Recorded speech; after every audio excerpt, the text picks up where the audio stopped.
Wow, look at all these people. This place is packed.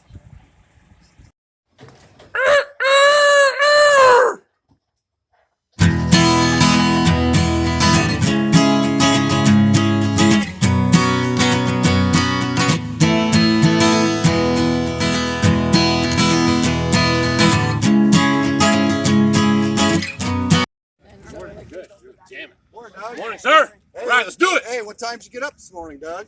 Don't ask. Oh. I might not have never went to bed. Yeah. I'm just right outside the big barn. They're just getting ready to start with the opening ceremonies here at the Homesteaders Conference. I just wanted to get a good 360-degree view of all the people. The video don't do a very good justice. There was, I know a lot of people, there was a long line to get in. We were lucky and we got there early. Enough that we were early in the line. There was people waiting for up to at least an hour that I know of trying to get in. And the people there at the Homestead Conference did a good job of getting extra porta johns in also. Hand-hewed farms. Do the land.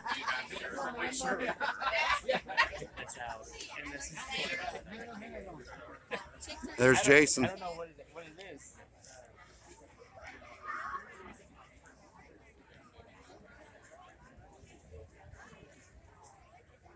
Anyone can learn to homestead, because I had like no homesteading type skills growing up.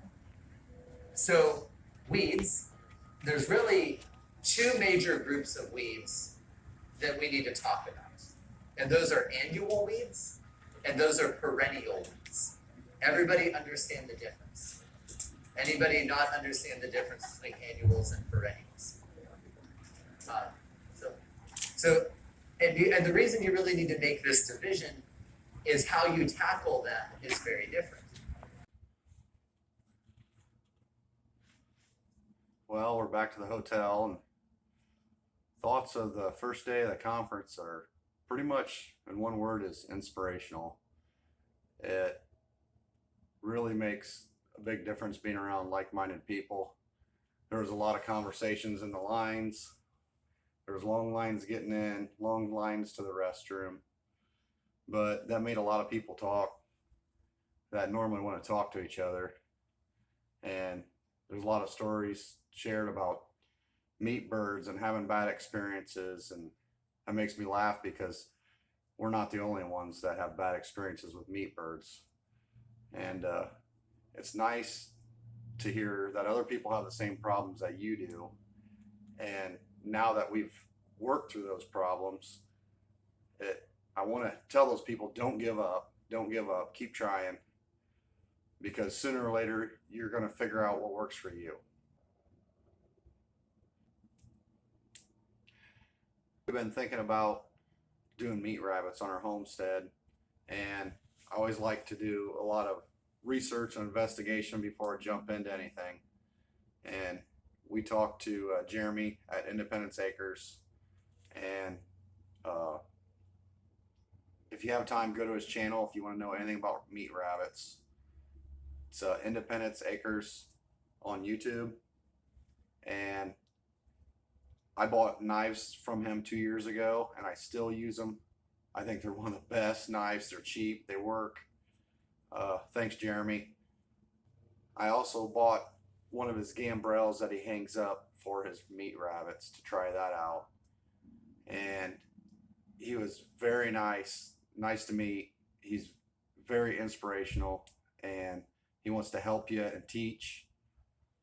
And it was a good experience. His talk to the tent, he actually did a live demonstration of dispatching a meat rabbit and how to clean a meat rabbit. And I was pretty surprised and impressed that it didn't take very long.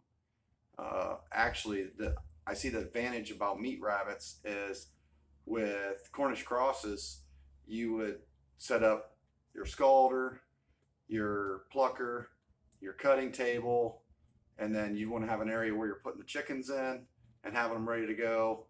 You're constantly going back and forth getting your chickens in an area ready so you can dispatch your chickens, and then you have a clean area and a ice area. It's just a lot of setup. Whereas the meat rabbits, the positive about that I see is you decide, hey, I want to do 2 or 3. There's really nothing to set up. You would have maybe your hopper popper that you have on a beam somewhere. You go dispatch 1 or 2 or 3 or how many ever you want at a time, and you skin it. You're going to soak it and then package it and put it away. Another speaker that was very inspirational was Eustace Conway. He had a lot of just life lessons to say, and a lot of things he said,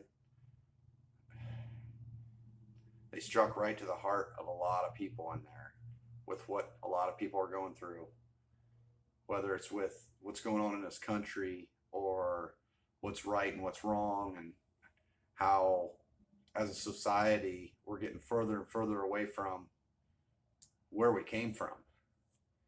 It's just, if you ever have a chance to see Eustace Conway, you need to do it. It was excellent. That we listened to was Justin Rhodes, which if you're going to go to the Homestead conference, you gotta go see Justin Rhodes. The energy he brings to the stage is, I keep saying it, but it's inspirational.